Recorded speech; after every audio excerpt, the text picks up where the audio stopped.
Hey, welcome to the show.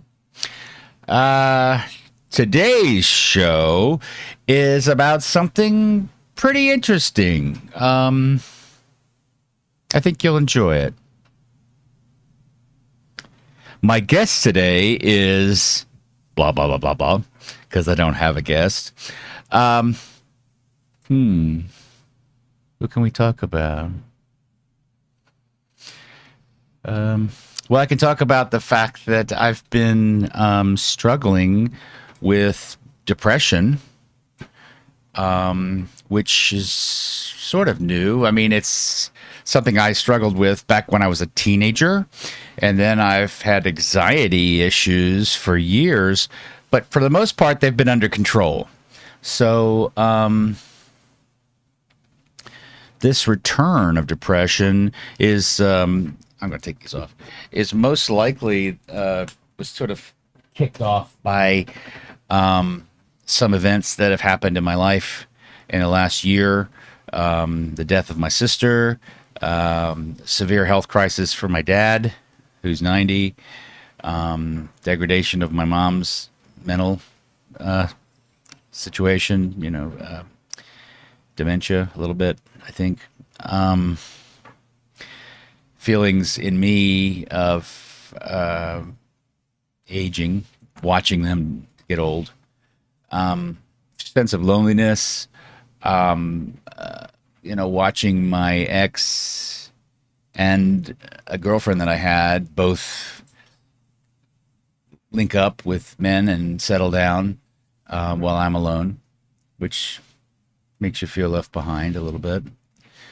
But I think the big kicker was in the last few months a financial situation that made me feel helpless, where we didn't get paid, our company didn't get paid on time, and we had extended ourselves substantially. And it's just very embarrassing. And I didn't make the decisions. I wasn't consulted on the decisions to do this. And if I hadn't stepped in, it would have gotten much worse. And even now, having stepped in and shut off the leak, it's still a huge burden.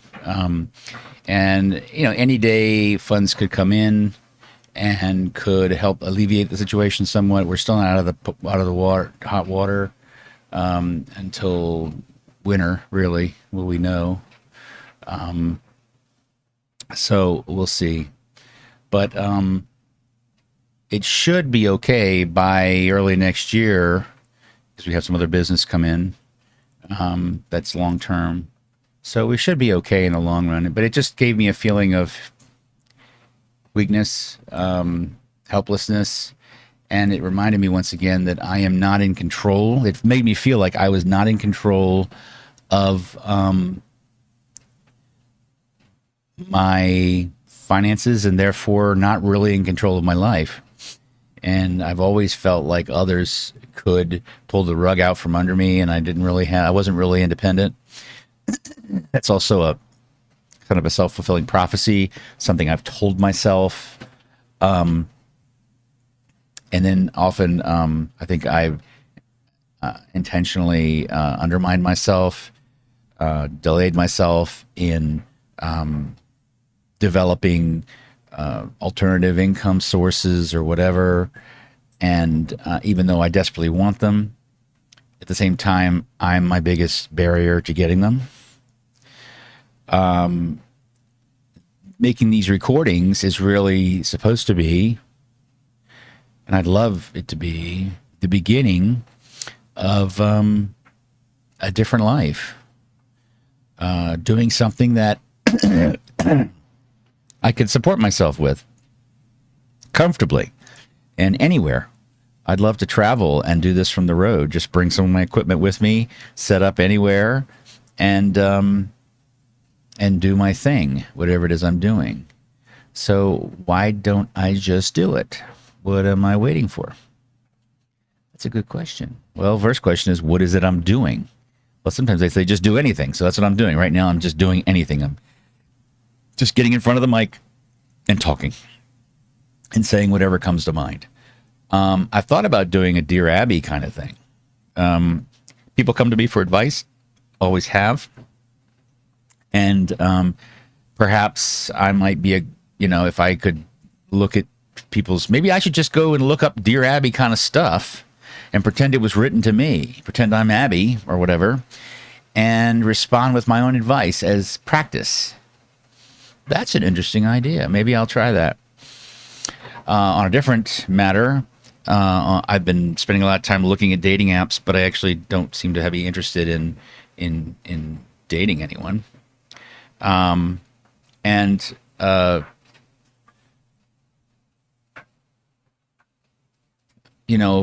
part of me believes what my coach has told me and what I've seen written recently, that don't chase someone, follow your dreams, live your life, and they will come to you, and the right ones will come to you. And that's really what I want. But at the same time, I'm lonely, and I'd love to have someone in my bed in the morning and in the evenings, and that would be nice. But I haven't had much luck with that. So that makes me feel lonely.